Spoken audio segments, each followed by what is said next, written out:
The Attorney General sends out passionate appeal for patience as public pressure mounts on him to expedite prosecutions and secure convictions in fulfillment of campaign promise to recover all loot. Those who are pushing me to go to court and who are saying that by now convictions should have been obtained.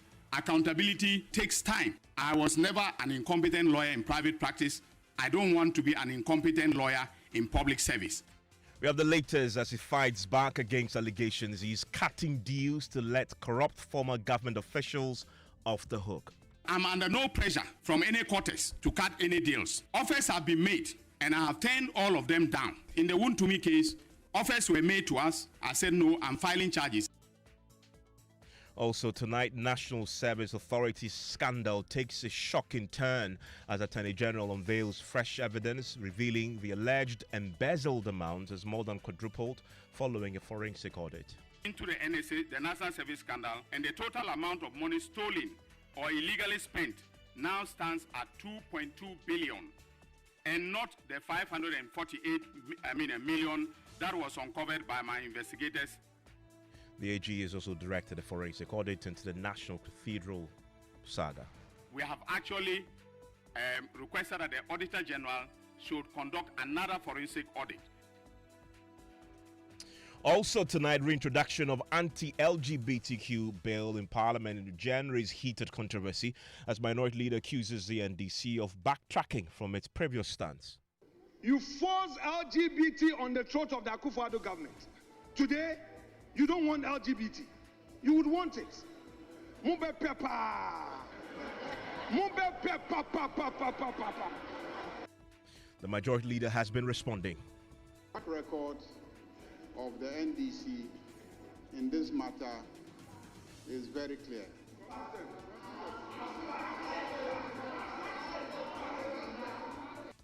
In business, Ghana to demand $200 more on every ton of premium cocoa being sold under European Union deforestation regulation. And in sports, next phase of Matchroom Boxing's global expansion to take place next month in Ghana. And then later here on Newsnight, in the latest NSMQ results, Crobble Girls SHS shines and glitters over two-time finalists St. Francis Xavier and Business SHS to book 1A stage spot at the 2025 NSMQ preliminary round. The good Lord brought us this far. We were eliminated last year, but then this year we came back stronger. Details after this. You're live, your Newsnight is on Joy 99.7 FM. The Attorney General Dominic Ayine has been under pressure lately to expedite prosecutions and secure convictions, with some questioning his commitment to President John Mahama's Operation Recover or Loot agenda. He had been publicly criticized by a prominent member of the Oral Committee and former Auditor General Daniel Dominic Ayine. The procedure that Attorney General currently is using is going to be very difficult. 9 months. 9 months is not small. Before we realize we have finished the quarter of the term of President Mahama. So it begs one question. Doesn't mean they didn't prepare before coming to office. Well, that's Daniel Demolovo there. Well, today, the Attorney General has made a passionate appeal for patience while addressing a news conference. He called out those who claims he is being influenced to slow down the pace of the prosecution. And he also calls out those he claims are paying bloggers to undermine the fight to recover alleged loot under the oral agenda. The oral reports are still coming into my office. Now, those who are pushing me to go to court and who are saying that by now convictions should have been obtained, I know you are Ghanaians, you have legitimate expectations of your government officials, including the President and the Attorney General. But we need to do a good job. Accountability costs resources. Accountability, takes time. And so it is important that Ghanaians are patient so that we have the kind of results that I'm announcing today. Not that I will rush to court. Defense lawyers will come and raise objections, throw my case out, and then the same Ghanaians who wanted me to go to court expeditiously will now turn around and say that Ayine is an incompetent Attorney General. I was never an incompetent lawyer in private practice. I don't want to be an incompetent lawyer in public service. So I want us to take our time to do the kind of work that I'm announcing today. From now onwards, when we are announcing the conclusion of investigations, we are either contemporaneously filing charges or we are filing them immediately thereafter. I hope that Ghanaians will bear with us to do an excellent job for this republic. The oral will work. Forget about those who are paying bloggers to blog that oral is failing. Oral is on course and will work for the good of the people of this country. We will exact accountability to the extent justifiable by law. As I said, I will not do anything outside the law for political expediency reasons. I won't. Well, the Attorney General today also broke his silence on accusations he is cutting deals to let corrupt former government officials off the hook. So I want us to take our time to do the kind of work that I'm announcing today. And I want to also let you know that I'm under no pressure from any quarters to cut any deals. Mr. President, who is my boss, has never put pressure on me. On the contrary, when I brief him, he gives me his blessing. He doesn't even express an opinion one way or the other. He says, Dominic, I've heard you. All right? The Chief of Staff has never put pressure on me to cut a deal with anybody.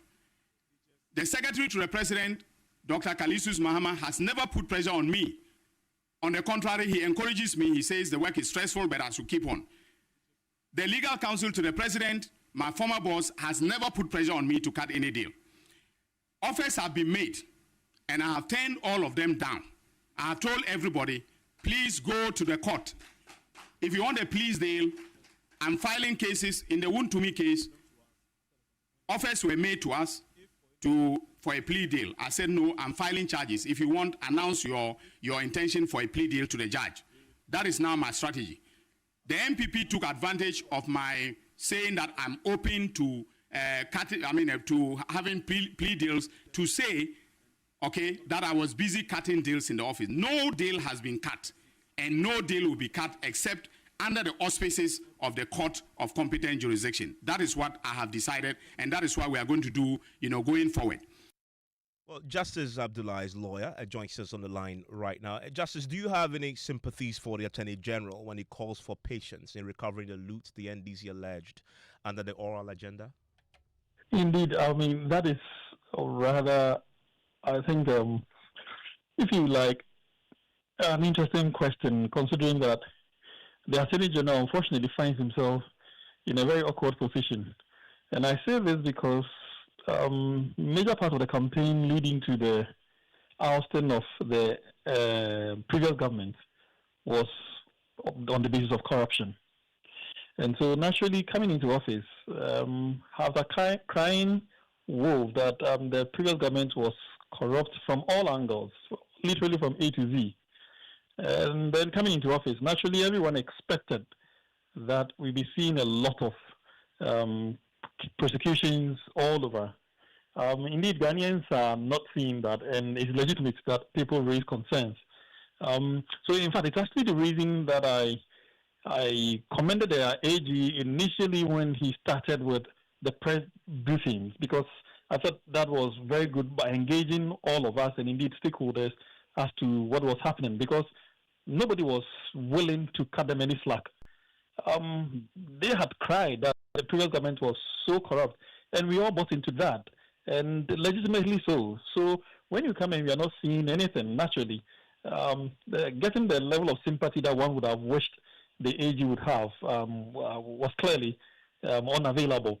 But it's good that the AG continues to engage the general public. But if you notice, there have been some hiatus from the last time the AG engaged the general public up to today. I think it's been about 3 or more than 4 months. And then I think it was partly because we kept getting briefings, but no prosecutions. And so people were still agitated. In fact, that's how come the name callings also started and all of that. But I think today's briefing was good in all. But I expect that right after the briefing, I expect that tomorrow, or worst case scenario by next week, we should be in court with the suspect.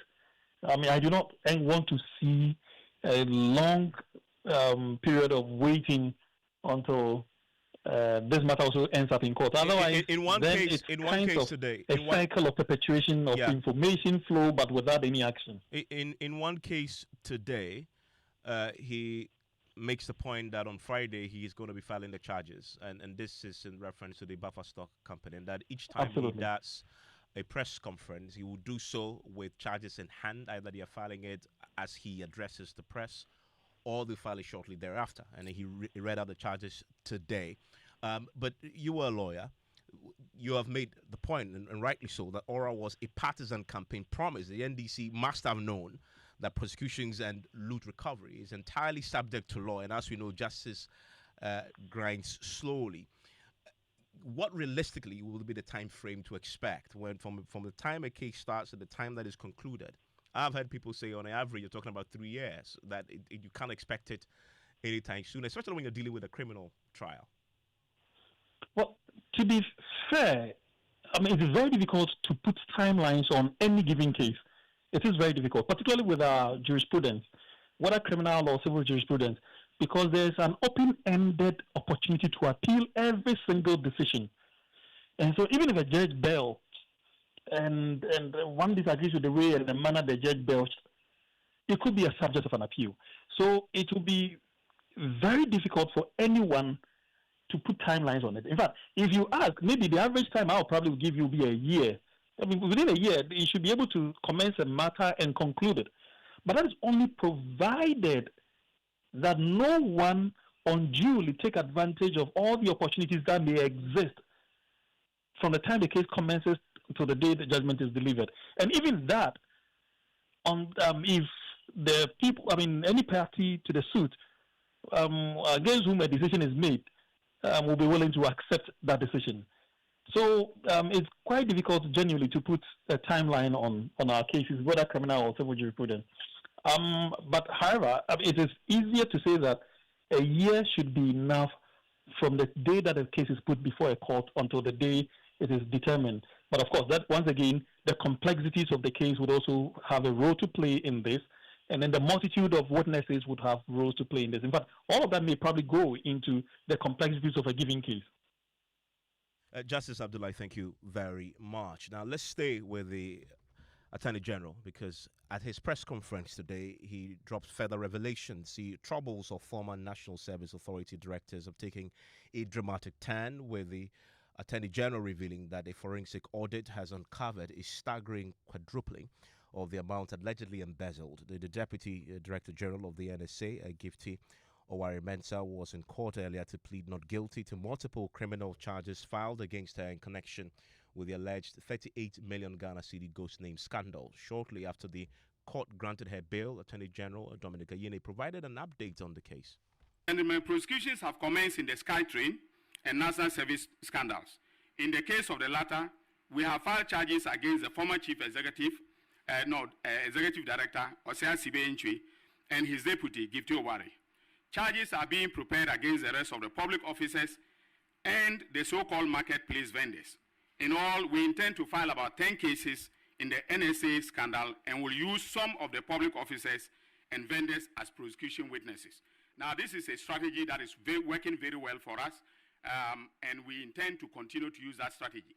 In a situation where there is a small criminal among big criminals, and the small criminal knows a lot, it is better as a matter of prosecutorial strategy to use a small criminal to get the information in order to be able to succeed, and that is what I'm doing.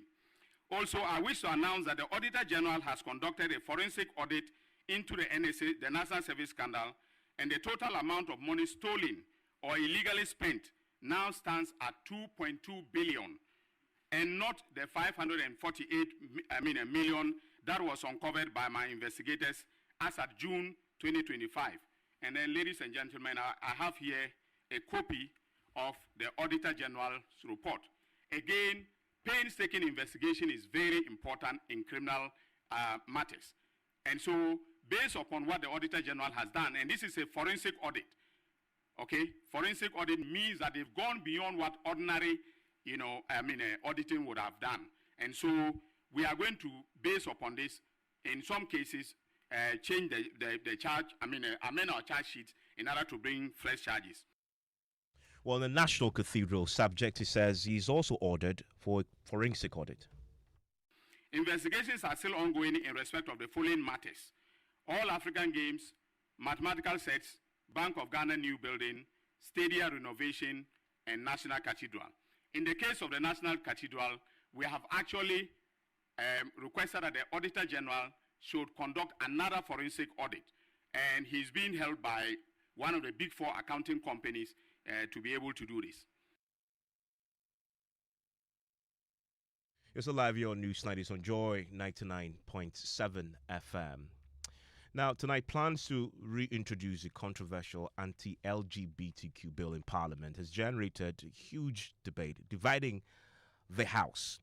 On the floor, we had from both sides a minority accusing the NDC of backtracking on their previous stand while in opposition.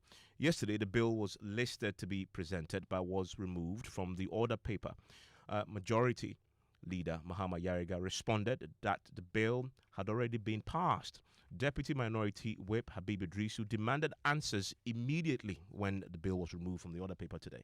Mr. Speaker, today, order paper, the Human Sexual Rights and Family Value Bill 2025, LBGT, is confusedly missing in the order paper. Mr. Speaker, we are aware that this is new to this parliament, but it's not new to the House. In the 8th Parliament, we know that the bill elapsed, and that is why yesterday it was reintroduced. And Mr. Speaker, speaking with some of the sponsors of the bill, they indicated that they have satisfied under Order 186, and they appear before the committee, able chaired by you. They were informed, and we are all aware how an item can get onto the order paper. It means that it might have gone through all the process, and if they satisfy under Order 186, and then Speaker is being advised, and it has been sent to the clerk at table, and today, the LBGTQ bill is missing. Mr. Speaker, it is a serious matter because we cannot yesterday have bills advertised on the order paper, and today, same bills have been missing without anything being explained to anybody.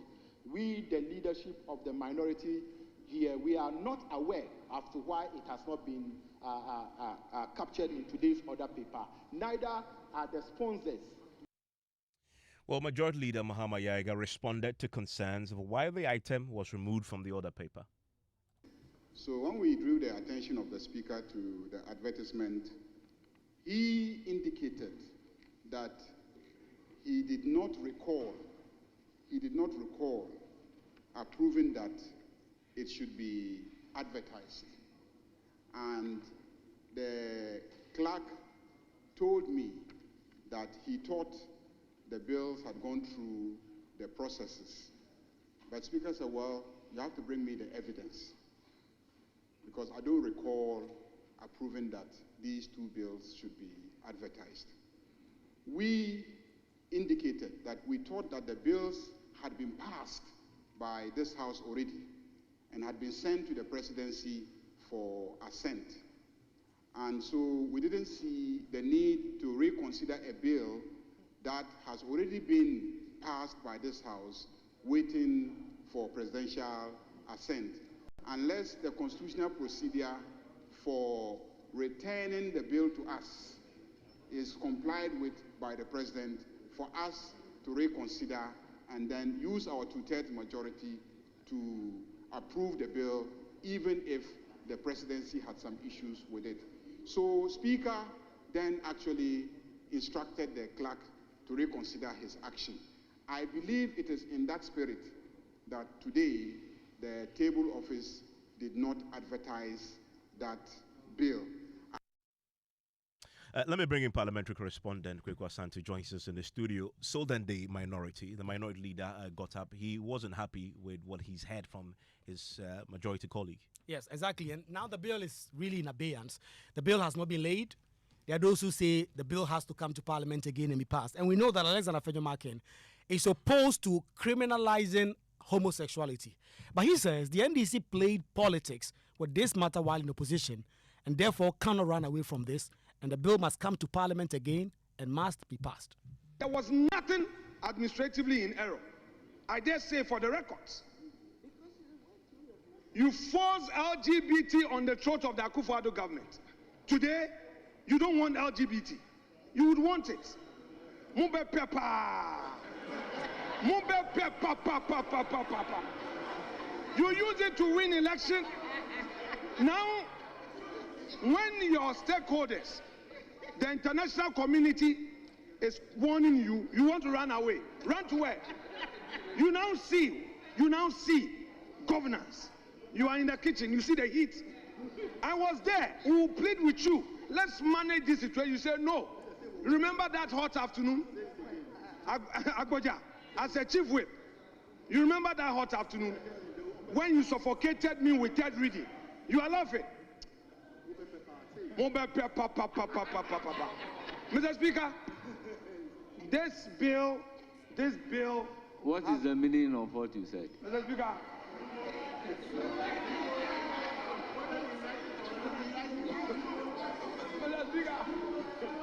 Mr. Speaker. Sometimes when I look at majority leader, it's not easy. It's not easy. Mr. Speaker, what I'm trying to tell them is that, you see, when they were in opposition, they forced this bill on us.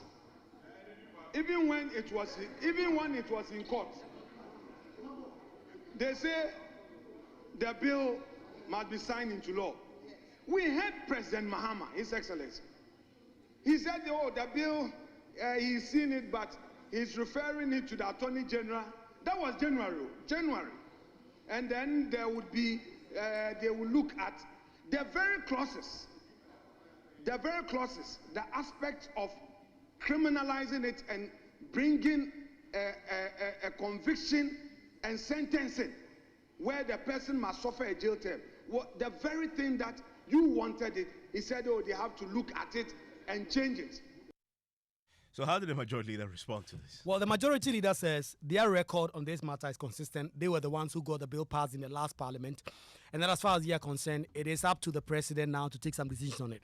And if ultimately it comes to it and the president refuses to sign, they will use their 2/3 majority to override the president's veto.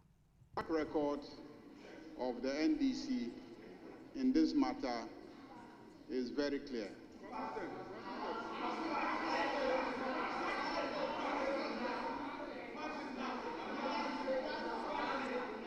Mr. Speaker, history will bear testimony that as far back as when the late President John Evans Atta Mills was president, and the United Kingdom government tried to get us to be favorable towards certain legislation. We resisted, we rejected, and we stood our grounds.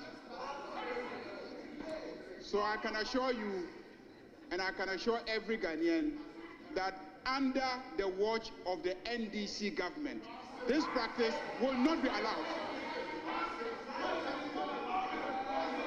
I am saying that under the watch of the NDC government, this practice will not be allowed. Mr. Speaker, so far as I'm concerned, even when we were a minority, we succeeded in passing this bill. And so far as the records will bear it, the bill has been passed. All that we're saying is that so far as we are concerned, this House passed the bill. This House passed the bill. But I've just said it, that this House passed the bill. Mr. Speaker, we will wait for Speaker to return. We will wait for Speaker to return and give directions in this matter. But if it's been passed, Kweku, then the sponsors, they should be happy because their job is done. They just await the president's signature. Have they been responding to this? Well, yes, the sponsors hold a contrary view. They are of the school of thought that once the bill did not get assent in the last parliament and that parliament expired, that bill has also expired and that it has to come back to Parliament. And so John Ntimfordjo, who is now leading the effort, says that bill must be reintroduced. It must be reinstated on the other paper immediately. Asking NDC government, where is the Human Sexual Rights Bill, which had gone through all the processes and approved? Today, the majority leader is telling us that Speaker is not aware. The clerk is not aware. And the first deputy speaker is saying he's not aware. But he chaired the committee that approved this bill as private members' bill. It was the speaker who approved this same bill and director for gazetting. It was the clerk who wrote the letter accompanying the gazetting. So why is everybody saying they are not aware? Suddenly, this goes clearly to indicate that there seems to be a clear attempt by NDC government to run away from this bill. And we're asking the question, why are they running away from this bill? A bill that they thought was important yesterday must be important today. Even more so, recent developments have heightened the discomfort of Ghanaians.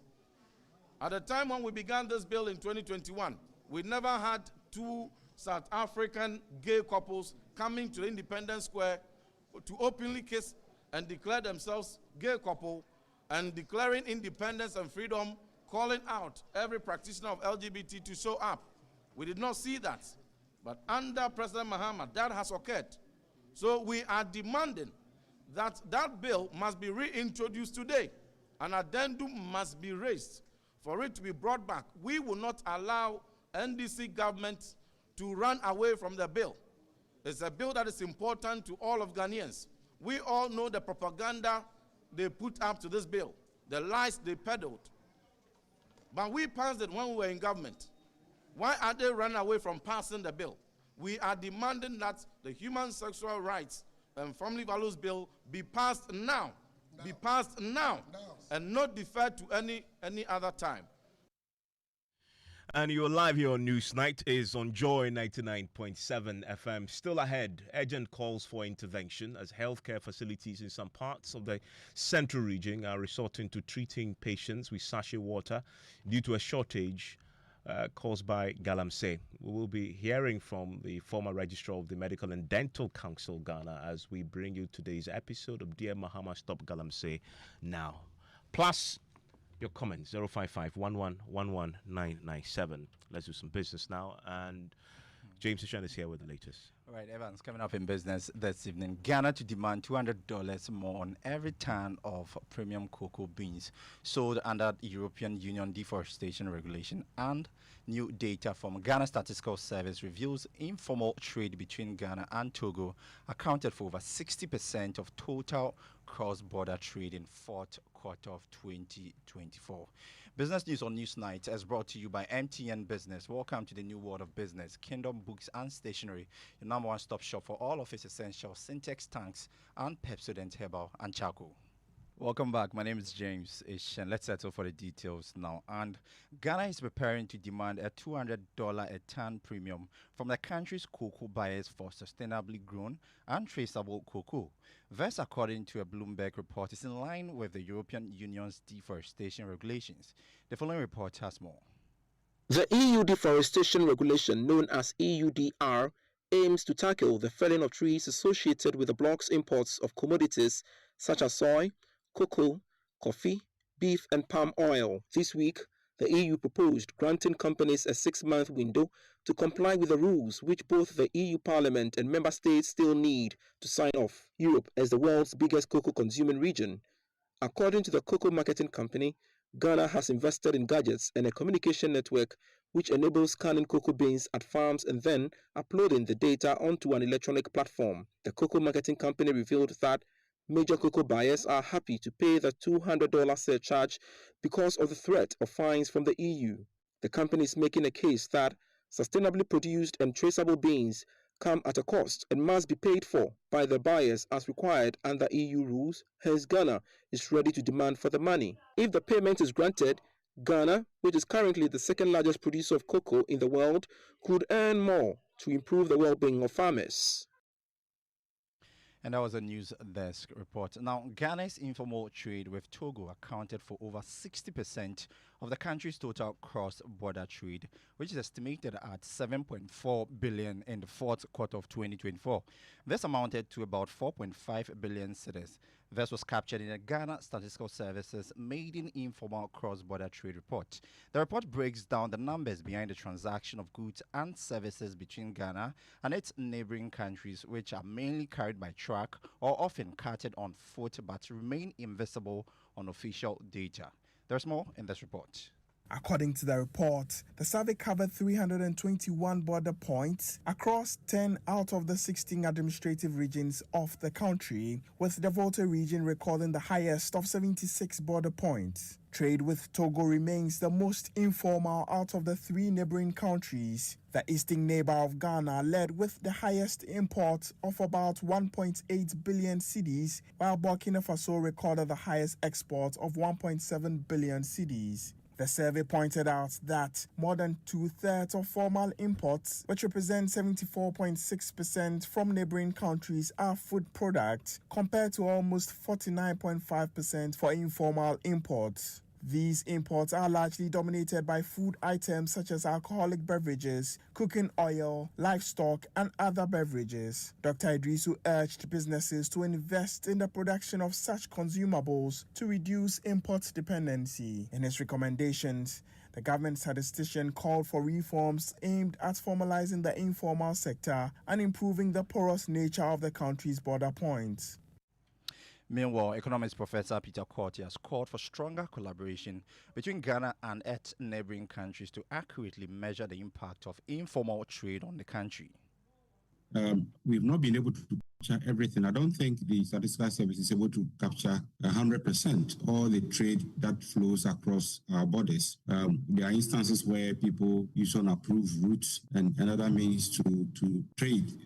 So we've not been able to capture, but at least it tells us that there's a significant trade amongst us between Ghana and Togo, Ghana and our eastern corridors and many other neighboring countries, and that calls for stronger collaboration. That calls for us to also look at some of the things we tend to import. And if we can ramp up production, then we can minimize how much of these goods that we import into the country.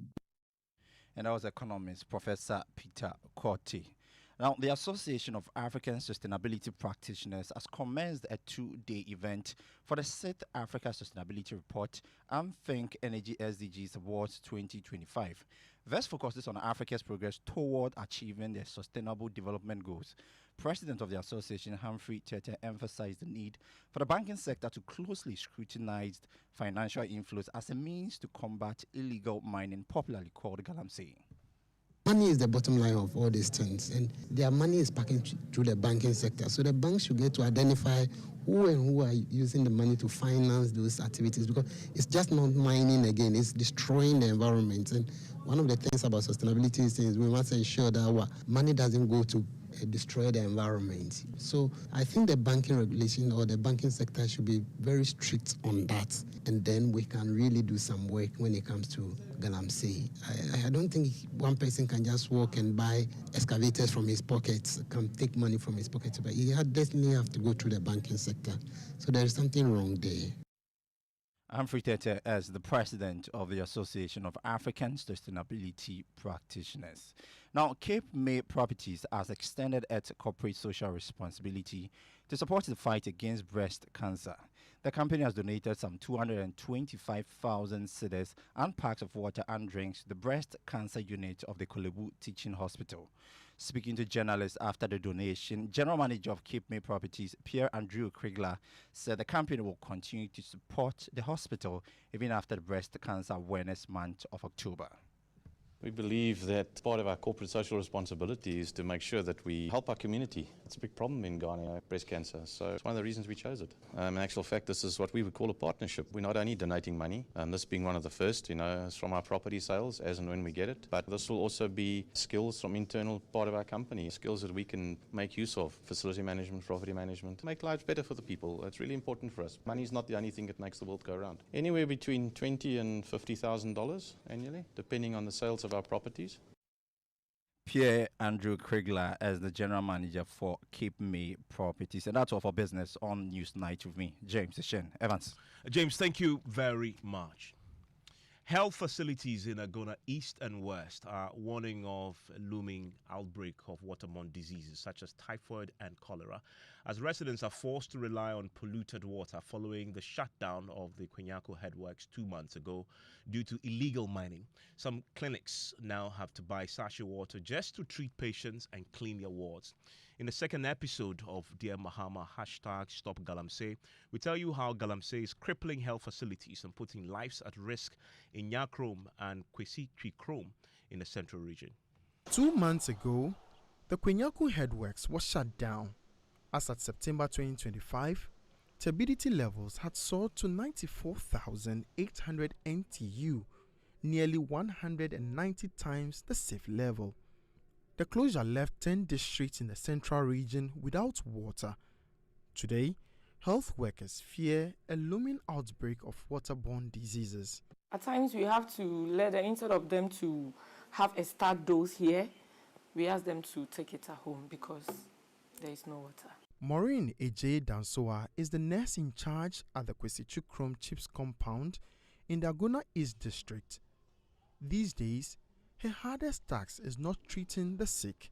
It is finding water to keep the clinic running. It's been very difficult. There is a nearby town. That's where we get our source of water. Because it's a borehole, it's free, but you have to pay for the motor, TNT. So actually, they will take at least 20 cedis. So if you have 1 gallon, it means you are paying 1 gallon for 20 Ghana cedis. And it's been very difficult. With the facility's borehole broken, Maureen must trek to nearby towns with gallons or pay motorcycle riders, draining her own salary to keep the clinic open. Yes, from my own pockets. Yes, please, from my own pockets. Nobody is paying.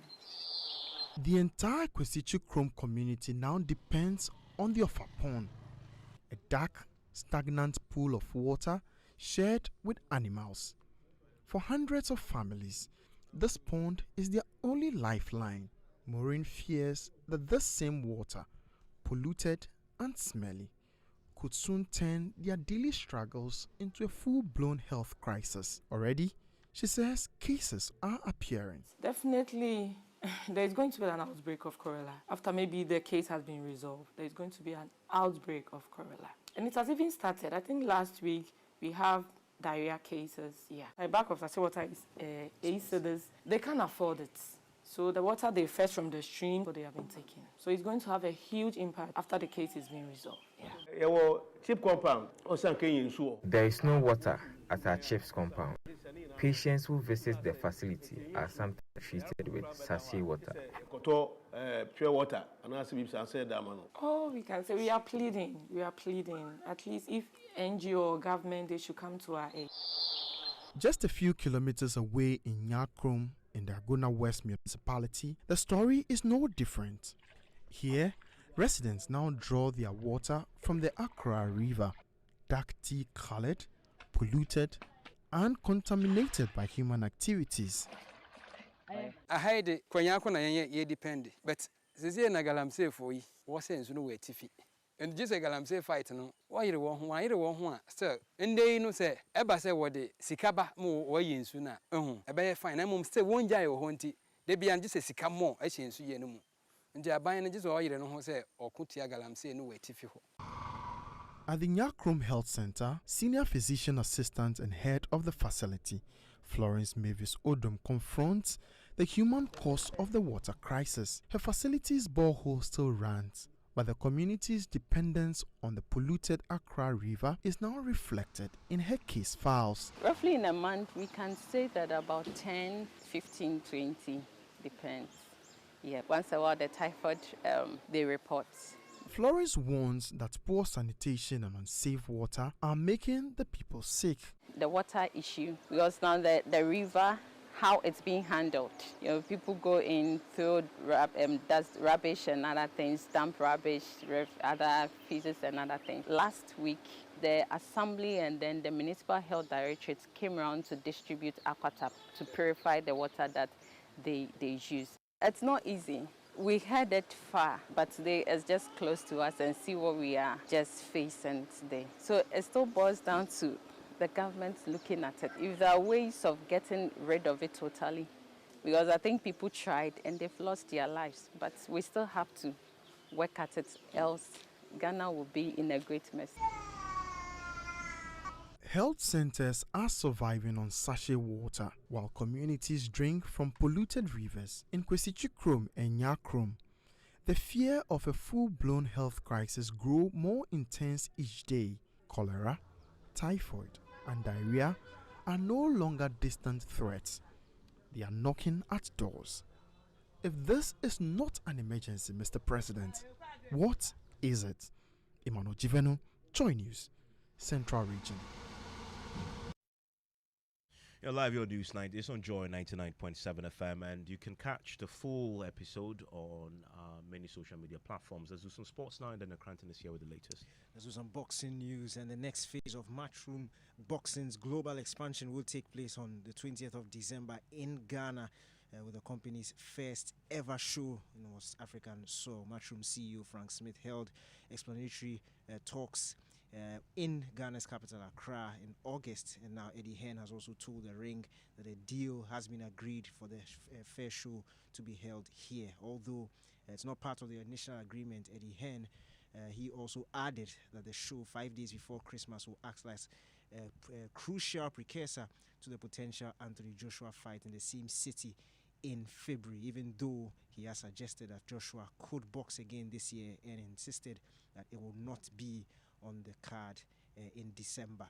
The Champions League continues later tonight with a repeat of the 2017 Champions League final, with Real Madrid taking on Juventus. Real Madrid, they are looking to continue their 100% record in the competition, while Juventus, who have drawn 2 of the opening 2 games, will be looking for their first win. The commentary will be live on Hits 103.9 FM. That's all for sports. Back to you, Daniel, thank you very much. Now, Ghana needs at least $300 billion to adapt to its ever-changing climate. Now, Director of Climate Adaptation and Vulnerability at the Environmental Protection Agency, Nana Dr.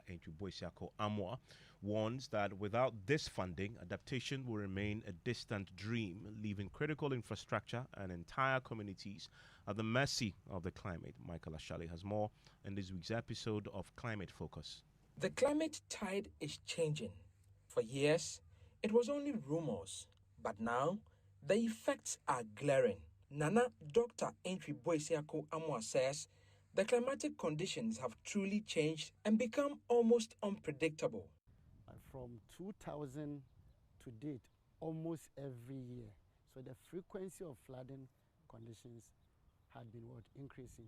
The other things that we are also doing as people that are exacerbating the climate impact. Nana Dr. Boisiako Amwa, Director of Climate Adaptation and Vulnerability at the Environmental Protection Agency, says we must adapt. That's why he is championing a national adaptation plan. And so adaptation planning is looking at incorporating climate change adaptation issues into our development agenda, looking at it from medium to long term, instead of doing emergency responses. Climate change has also become a major concern for many members of parliament who are pushing for green solutions to help Ghana weather the changing climate.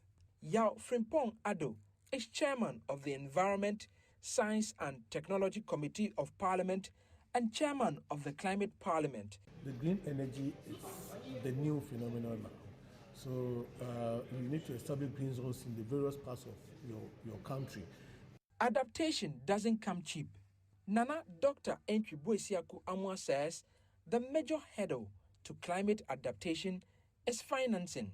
I don't have, because they are now doing the costing, but we wouldn't estimate anything less than about 300 billion. Billion yes. cedis or dollars?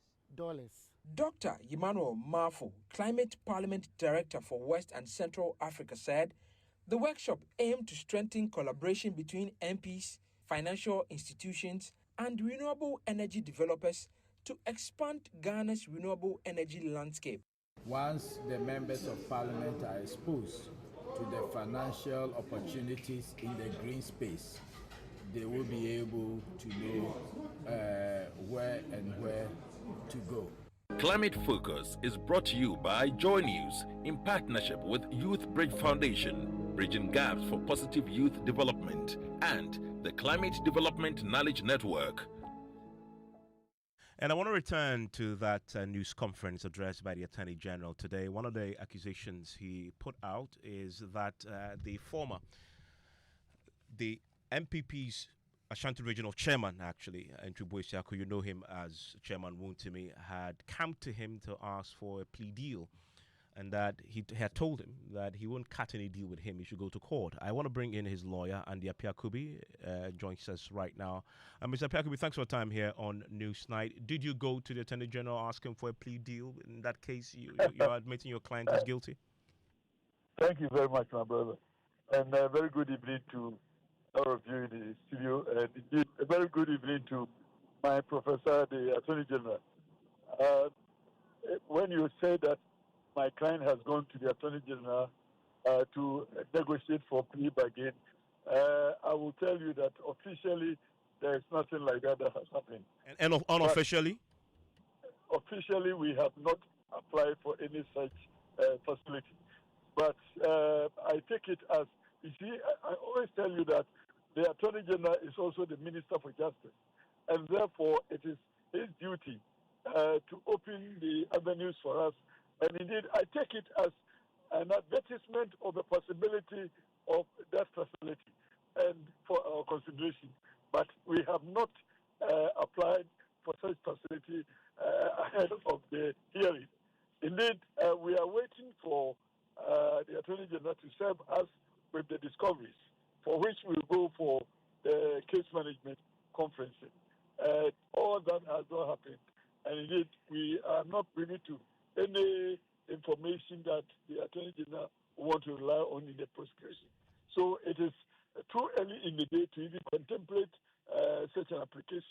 But we take it as Attorney General opening up the procedure to us in case we have forgotten, for Attorney General to remind us that that facility. No, but this wasn't a reminder. He was categorical that you asked for a plea deal, and he told you that you should go to the court.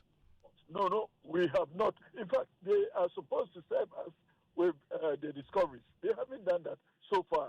So it is premature for us to even contemplate doing such a thing.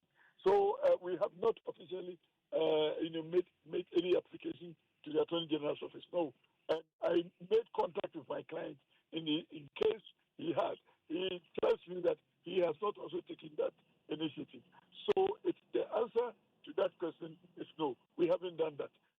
We, as I'm saying, looking at him as the Minister of Justice, it is possible that he is informing us of the facility. So we will congratulate him and show. So in other words, you are open to it. Well, we show courtesy to him if it becomes necessary at any point in time. For that kind of agenda, we congratulate him. But we have not made any such application. So you are open to a plea deal? No, it is part of the process. And what I'm saying is I commend the Attorney General, being the Minister of Justice, for him to advise or for him to advertise that possibility. So for that, I commend him. But if the answer is whether or not we have done, the answer is no. Okay. Thank you very much. And that there is Andy Apiakubi. And let's bring you an update of what happened today at the NSMQ, because Krobo Girls Senior High School announced their brilliance on the national stage, shining and glittering their way past two-time finalists. St.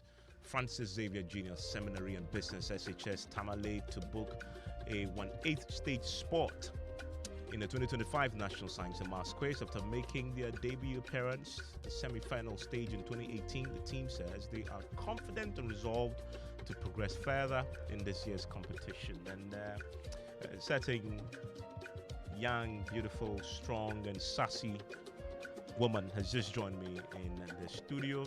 And I know anymore. Your school is what again? I can't get past being called young. You know, I was contemplating at the end to say woman or girl. Okay. Then It's the young for me. Oh my God. And then I'm like, don't get into more trouble because you're already in one already by saying young, I and then know, you say right? woman, and I. So yeah, which school?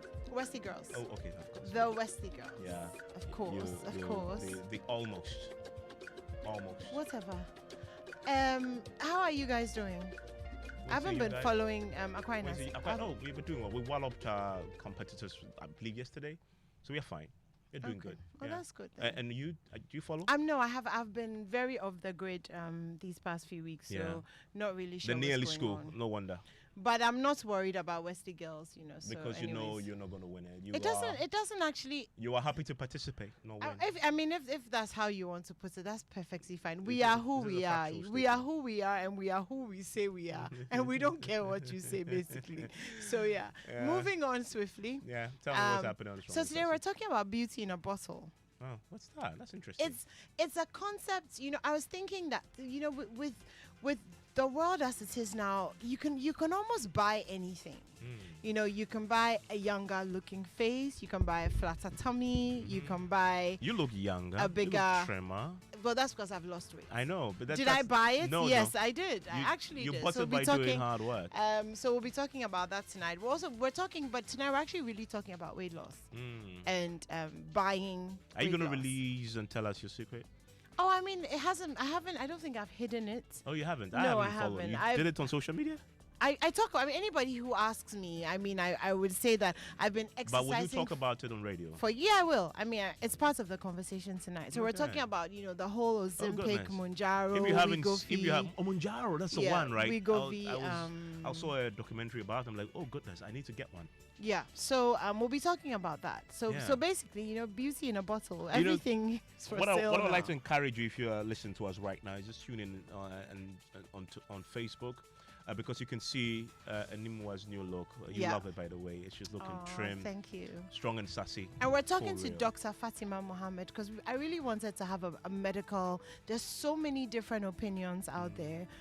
So just really getting, a facts-based, medical-based opinion on all of these things. Helping, people to look good, feel good. Yeah, absolutely. I'm encouraging you. Just make sure that you don't just listen to this. Go Get to onto Facebook. Facebook. Get onto Facebook. I should do and like a just, before and after. exactly. And just watch it live and tell me what you think about Animwa's new look after putting in the hard work. And she's going to be revealing the secret. I'm going to follow that template too. Yes. I'm going to be listening myself.